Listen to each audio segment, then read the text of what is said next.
નમસ્કાર, good morning. સવારની શરૂઆત કરીએ ન્યૂઝપેપરની મુખ્ય હેડલાઇન સાથે. સૌથી પહેલા ગુજરાત સમાચાર. કોલકાતા મરાઠાવાડમાં આગ ફાટી 18ના મોત નિપજ્યા, અનેક લોકો લાપતા બન્યા છે. ચોમાસાની વિદાય પૂર્વે વરસાદનું રૌદ્ર સ્વરૂપ કોલકાતા મરાઠાવાડમાં જોવા મળ્યું અને જ્યાં ભારે તારાજી સર્જાઈ છે. ડોલર સામે રૂપિયો તૂટી 88.81ના નવા તળિયે પટકાયો. તહેવારો ટાણે ફુગાવો વધશે. MS યુનિવર્સિટીની સાયન્સ ફેકલ્ટીની પરીક્ષા દરમિયાન વિદ્યાર્થીનીના ખિસ્સામાં હાથ નાખીને મહિલા અધ્યાપકે ચેકિંગ કર્યાનો આક્ષેપ કરાયો છે. વડોદરા શહેરમાં રિવોલ્વર રાખી અછોડા લૂંટનાર પકડાયો છે. 2 અછોડા અને રિવોલ્વર કબજે કરાઈ. પાકિસ્તાની ખેલાડીએ કરેલી ગન સેલિબ્રેશનની હરકત યોગ્ય ન હતી, સૈયદ કિરમાણીનું કહેવું છે. ભરૂચથી લાપતા 9 વર્ષની બાળકીનો 3.5 વર્ષ બાદ પણ પતો નથી લાગ્યો. સામાન્ય વરસાદે આયોજકો અને ખેલૈયાઓના જીવ અદ્ધર કરી દીધા. નવરાત્રીમાં રાત્રે બેફામ કાર ચલાવનાર પીધેલા યુવક અને તેનો મિત્ર પકડાયા. આજથી સ્વર્ગસ્થ જેવાય લેલે અંડર-16 ક્રિકેટ ટુર્નામેન્ટનો પ્રારંભ થશે. મહિલા વકીલ વિરુદ્ધ નોંધાયેલ FIR રદબાતલ કરવા હાઈકોર્ટે સાફ ઇનકાર કરી દીધો. રાજ્યના 53,000થી વધુ વકીલોને વેરિફિકેશન ફોર્મ ભરી દેવા કડક ફરમાન કરાયું છે. વડોદરા પાસે દુમાળ હાઈવે પર કાપડ ભરેલા કન્ટેનરમાં આગ લાગી. 3 કિલોમીટર સુધી ટ્રાફિક જામ સર્જાયો. ગુરુકુળમાં મોકલવાની વાત સાંભળી ઘરમાંથી ભાગેલો વિદ્યાર્થી 3 મહિને મળી આવ્યો. એશિયા કપ T20માં આજે ભારત પ્રભુત્વ જાળવી રાખવાના ઈરાદા સાથે બાંગ્લાદેશ સામે ઉતરશે. ઇંગ્લેન્ડના લેજન્ડ ક્રિકેટ અમ્પાયર ડીકી બર્ડનું 92 વર્ષની વયે નિધન થયું. હવે એક નજર કરીએ દિવ્ય ભાસ્કરની મુખ્ય હેડલાઇન્સ પર. ગુજરાતના 3 વિસ્તારમાં ઓક્ટોબરથી રાષ્ટ્રીય વસ્તી ગણતરીની ટ્રાયલ શરૂ થશે. દેશની પ્રથમ ડિજિટલ સેન્સસની તૈયારી શરૂ. પ્રથમ 30 દિવસ દેશભરના તમામ મકાનોનું જીઓ મેપિંગ કરવામાં આવશે. આ વર્ષે રામનગરીમાં 2 વર્લ્ડ રેકોર્ડ તૂટશે. 18થી 21 ઓક્ટોબર સુધી ઉજવણી થશે. અયોધ્યામાં 26 લાખ દીવડા, 1,251 પૂજારી આરતી કરશે. વડોદરામાં આદ્યશક્તિની આરાધના સાથે હજારો ખેલૈયાઓએ રંગીન મનોરથ રચ્યો. નવરાત્રીના પહેલા જ દિવસે કારના વેચાણે છેલ્લા 35 વર્ષનો રેકોર્ડ તોડ્યો. 3 કંપનીઓ દ્વારા 51,000 કારનું વેચાણ કરાયું. ચૂંટણીના વાયદા મોંઘા પડ્યા. યુપી 11% તો તેલંગાણા 57% ખર્ચ કરે છે. રૂપિયામાં રકાસ. ડોલર સામે 47 પૈસા નબળો પડીને રૂપિયો 88.75ના નવા તળિયે સરક્યો. સુપ્રીમ કોર્ટે કહ્યું કે સિવિલ જજની ભરતી માટે 3 વર્ષની પ્રેક્ટિસ ફરજિયાત નથી. કોલકાતામાં 47 વર્ષમાં પહેલીવાર સિટી ઓફ જોય જળમગ્ન. દુર્ગા ઉત્સવ પાણી થયો. બુલડોઝરના ચુકાદાઓ મને સૌથી વધુ સંતોષ આપ્યો છે, ચીફ જસ્ટિસે આ કહ્યું છે. 89,000 સહકારી મંડળીઓની ઓડિટ ફી વચ્ચે 3,000ને બદલે 15,000થી 30,000 ચૂકવવા પડશે. માતા પિતાથી અલગ રહેવાનો પત્નીનો આગ્રહ માનસિક ક્રૂરતા સમાન, હાઈકોર્ટે આ એક કેસ દરમિયાન કહ્યું છે. 12 વિદ્યાર્થીનીઓને લઈને જતી SSV 2ની સ્કૂલ વાનનું ટાયર ફાટતા વાન પલટી ગઈ. તમામનો આબાદ બચાવ થયો છે. વૃંદાવન 4 રસ્તાથી હાઈવે તરફ 2 ભૂવા પડ્યા છે. 2 માસથી રોડ જડબેસલાક બંધ છે. જીવનભર આયુર્વેદિક સેવા કરનાર તબીબે કહ્યું કે મરણ બાદ દેહ રિસર્ચમાં આપી દેશે. ગરબા શરૂ થતા પહેલા 7 કિલોમીટરના રૂટ પર ટ્રાફિક જામ સર્જાયો. અકોટા મુજમહુડા લાલબાગ બ્રિજ તરફ ચક્કાજામના દ્રશ્યો. સરકારે સ્વીકાર્યું તેમના અધિકારીઓ કોઈનો ફોન નથી ઉપાડતા. કોંગ્રેસે આ કહ્યું છે. હવે એક નજર કરીએ ગુજરાત મિત્રની મુખ્ય હેડલાઇન્સ પર. વિક્રમી વરસાદે કોલકાતાને થંભાવી દીધું. અત્યાર સુધી 10ના મોતની જાણકારી મળી રહી છે. ઘણા બધા લાપતા છે. રૂપિયો તળિયે પહોંચતા સોનાનો ભાવ 1.18 લાખ થઈ ગયો. મહારાષ્ટ્રના મરાઠવાડામાં ભારે વરસાદથી હાહાકાર મચ્યો છે.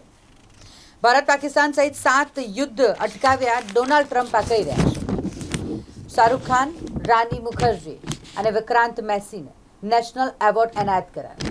ગુજરાતની જાનકી બોડીવાલાને પણ નેશનલ એવોર્ડથી સન્માનિત કરાઈ. ભયાનક રાગાસા વાવાઝોડું હોંગકોંગ અને ચીન પર ધસી આવ્યું. સંપૂર્ણ રાજકીય સન્માન સાથે ગાયક ઝુબિન ગર્ગના અંતિમ સંસ્કાર કરાયા. દિલ્હીની રામલીલા સમિતિએ પૂનમ પાંડેને મંદોદરીની ભૂમિકામાંથી પડતી મૂકી. વડોદરા જિલ્લાના 17 ગામોમાં નગરજનો અને પદાધિકારીઓનું ઉત્સાહભેર સ્વચ્છતા શ્રમદાન. માંજલપુર સ્થિત વ્રજધામ ખાતે એજ્યુકેશન કિડ્સ રાસોત્સવનું આયોજન. શેરી ગરબા દુર્ગા પૂજા મહોત્સવોમાં શ્રેષ્ઠતાને એવોર્ડ્સ એનાયત કરવામાં આવશે. ટ્રમ્પનો કાફલો પસાર થવાનો હોવાથી મેક્રોન ન્યૂયોર્કના રસ્તા પર ફસાઈ ગયા.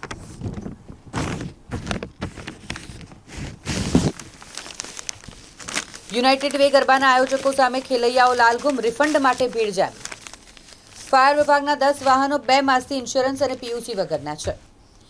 યુનાઇટેડ વે ગરબા મેદાનમાં કીચડથી ગરબા ખેલૈયાઓનો આક્રોશ, મેદાન ઠીક કરોના નારા લગાવ્યા. એલવીપી ગરબામાં વાત કરીએ તો પાર્કિંગ માટે 2 કિલોમીટર ચાલીને જવું પડે છે. માંજલપુરમાં અશ્લીલ હરકતો કરનાર 2 વિધર્મી પોલીસના હવાલે કરાયા. શહેરના બ્રિજ આસપાસ 3D પેઇન્ટિંગ અને બાગોમાં બ્રાન્ડિંગ કરવામાં આવશે. હવે એક નજર કરીએ લોકસત્તા જનસત્તાની મુખ્ય હેડલાઇન્સ પર. ઇટલીમાં મેલોની વિરુદ્ધ ઠેર ઠેર હિંસા, ટોળાએ ટ્રેન રોકી અને પોર્ટ બંધ કરાવ્યું. પેલેસ્ટાઇનને માન્યતા આપવાનો ઇનકાર કરવા સામે આ વિરોધ પ્રદર્શન થઈ રહ્યું છે. નેશનલ હાઈવે પર ફૂડ કોર્ટનું નિયમન હવે સરકાર કરશે. બાબરીની જગ્યાએ બનનારી મસ્જિદનું લેઆઉટ રિજેક્ટ કરાયું છે. પાકિસ્તાન ટીમમાં સ્પોર્ટ્સમેન સ્પિરિટ નથી, કિરમાણીએ કહ્યું. સુમા તળાવ વિસ્તારમાં અચાનક ટાયર ફાટતા વિદ્યાર્થીઓ ભરેલી સ્કૂલ વાન પલટી ગઈ. વડોદરામાં માંડવીના નુકસાનગ્રસ્ત પિલ્લર ફરતે સ્ટીલની પ્લેટ ફિટ કરી કામચલાઉ રિપેરિંગ થઈ રહ્યું છે. ધારાસભ્ય જિગ્નેશ મેવાણીએ કહ્યું કે પાલિકા સંકલ્પ લે, લોકોને ખાડાવાળા રોડથી મુક્તિ મળે. MS યુનિવર્સિટીની હોસ્ટેલના વિદ્યાર્થીઓ અને સ્થાનિક વચ્ચે મારામારી થઈ. મંત્રીમંડળના વિસ્તરણની અટકળો વચ્ચે મુખ્યમંત્રી દિલ્હી દોડી જતા અનેક તર્ક વિતર્કો સર્જાયા છે. નવી સિવિલમાં બળાત્કારના કેદી આસારામનો ફોટો મૂકીને પૂજા આરતી કરાતા ભારે વિવાદ સર્જાયો. આગામી ચોમાસામાં પાણી ન ભરાય તેના માટેના નિરાકરણની ચર્ચા કરવામાં આવી. ગાંધીનગરમાં અમિત શાહે વરસાદી પાણીની સમસ્યાના ઉકેલ માટે એક્શન પ્લાનની સમીક્ષા કરી. જીન માલિકો અને CCI વચ્ચે કપાસ પિલાણના વાર્ષિક ટેન્ડરોમાં માળાગાંઠ સર્જાઈ. વીપના શહેર પ્રમુખ અનિલ રૂંગટા દ્વારા પ્રાયોજિત ગરબામાંથી વિધર્મીઓને હાંકી કાઢવામાં આવ્યા. 18,000 કિલોમીટરની 12 વર્ષની દંડવત તીર્થયાત્રાએ નીકળેલા શિક્ષક નરેશ ગંગવાર સનાતન ધર્મની રક્ષા અને ગૌમાતાને રાષ્ટ્રીય પશુના દરજ્જાની માંગ સાથે તેઓ દંડવત તીર્થયાત્રાએ નીકળ્યા છે. ગુજરાતભરમાં હાલ નોરતા ચાલી રહ્યા હોય ગરબાની રમઝટ જામી રહી છે. ઇંગ્લેન્ડની સ્ટાર બોલર ફ્રેયા ડેવિસે કાયદાની પ્રેક્ટિસ કરવા નિવૃત્તિ લીધી. હવે એક નજર કરીએ સંદેશની મુખ્ય હેડલાઇન્સ પર. ઠંડા યુરોપમાં ગરમીથી 62,700 લોકોના મોત થયા. વધતું તાપમાન દુનિયા માટે જોખમી છે. તીવ્ર ગરમીથી મહિલાઓ અને વૃદ્ધોને સૌથી વધુ અસર થઈ રહી છે.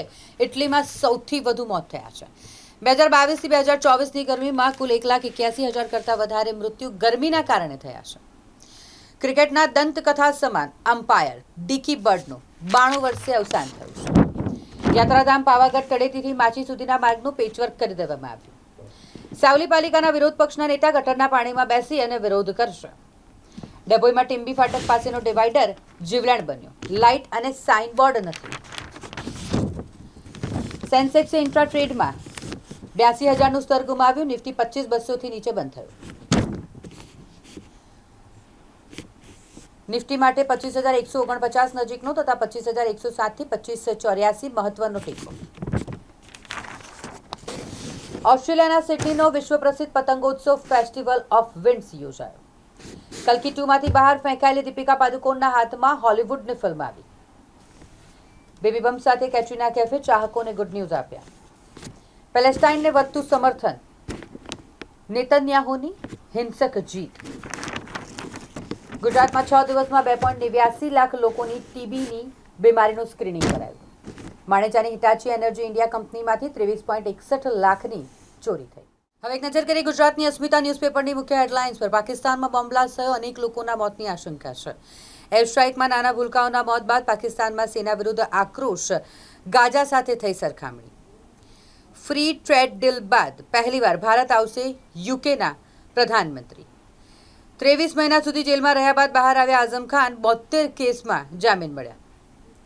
4 રાજ્યોથી કરી શરૂઆત. કોંગ્રેસે વોટ ચોરી પકડવા દેશવ્યાપી બૂથ રક્ષક પ્રોજેક્ટ શરૂ કર્યો.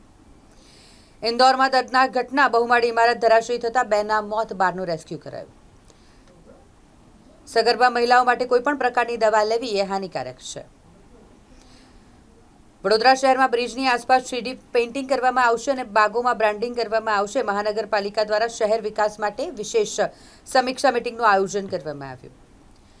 સુભાનપુરા ગ્રાઉન્ડમાં નાના ખેલૈયાઓ સાથે નવરાત્રિની ઉજવણી. અહીં શિશુ ગરબા મહોત્સવ 2025 યોજાયો છે.